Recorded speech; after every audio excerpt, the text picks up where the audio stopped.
I'm here in Westminstershire, New Britannia. Join me as I explore the extensive history and uncover some of the long-forgotten secrets of this township.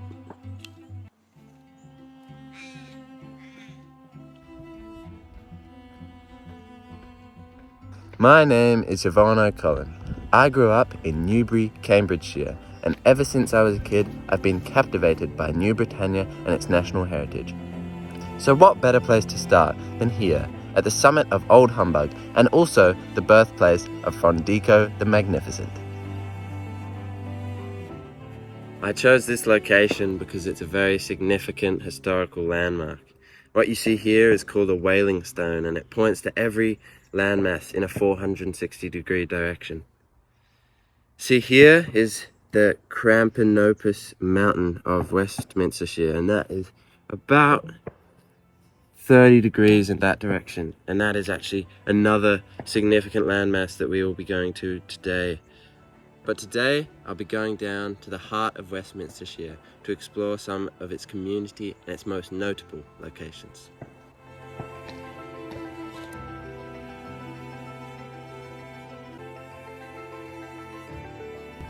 During the 1950s, there was a lot of immigration from Italy to New Britannia. This is, of course, after the Second World War. A lot of people were displaced in Europe. Over the years, it's persisted through New Westminstershire and has led to a big change in the culinary culture. This is from the Donavici's restaurant, just across the road.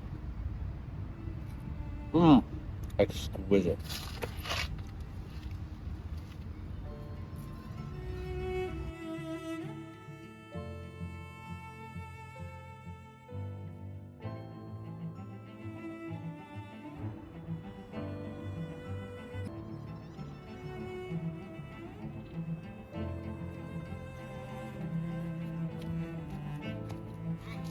To learn more about Westminstershire, I'm meeting with a local long-time expert, Dr.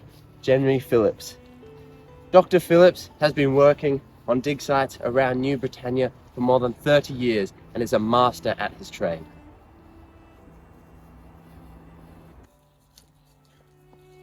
Ah, you must be John Humphrey. Oh, greetings, Siobhan. So, can you tell me a little bit more about the importance of this area? Well, you see, this place is particularly important to the local history and culture, because this is the humble origins of the Great River Thames. So, you can get a bit more of an insight into why this part of New Hampshire is so crucial to the community and the wildlife.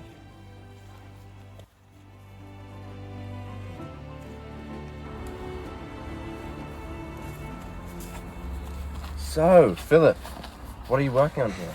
Well, one of the common misconceptions about the area is that the Great Wall of China originally came from China.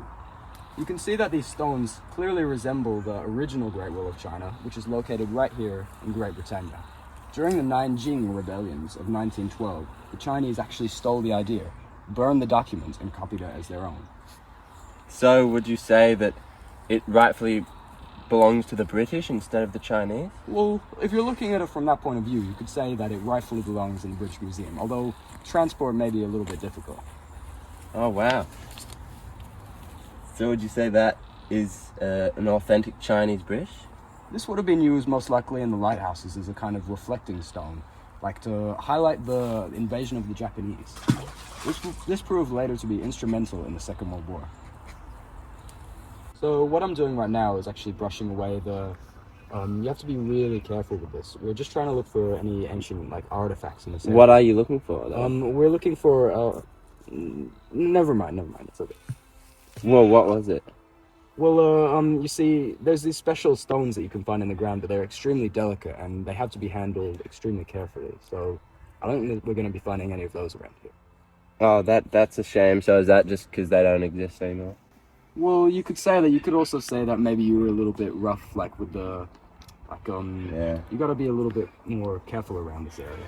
See, I haven't been in the business, but I'm glad we have people like John here on the front lines to lead the way. Thank you very much, John. It's been a pleasure. Thank you.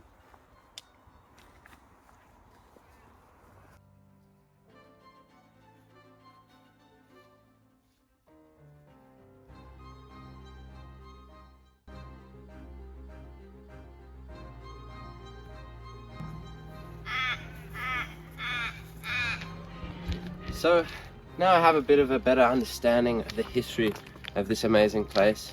What is it about New Hampshire in the current era that people love so much? Is it the people? Is it the food? Is it the amenities they have around the place? I don't know, but I'm gonna find it out right now. So I've been reading through the big history book of Westmincestershire, and I found a really interesting story I wanted to show you guys. It happened about 200 years ago, and it follows the story of someone called Jack. Now, Jack is a pretty common name, and a lot of people in Westminstershire are called Jack because of this man. He was actually the original guy called Jack.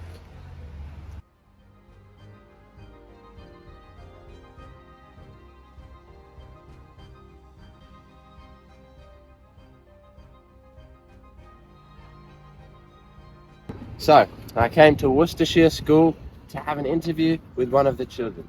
So, Paul, what makes you love this school so much? So I'm going to have a little kick of the old ball with him.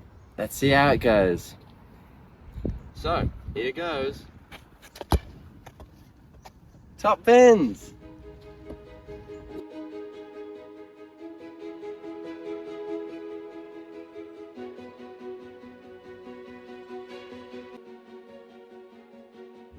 So, while I'm ready to head home now, I have thoroughly enjoyed my stay in Westminster. And being here has reminded me of a quote said by a very famous man called Abraham Lincoln. And it goes a little something like, "When times seem dire and without trust and without happiness, why not supplement it with something that is good and meaningful?"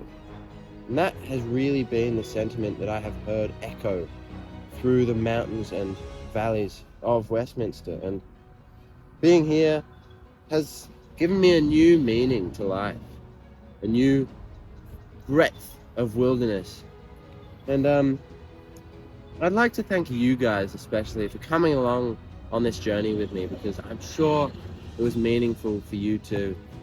So, well, it's been lovely. I think I'll go.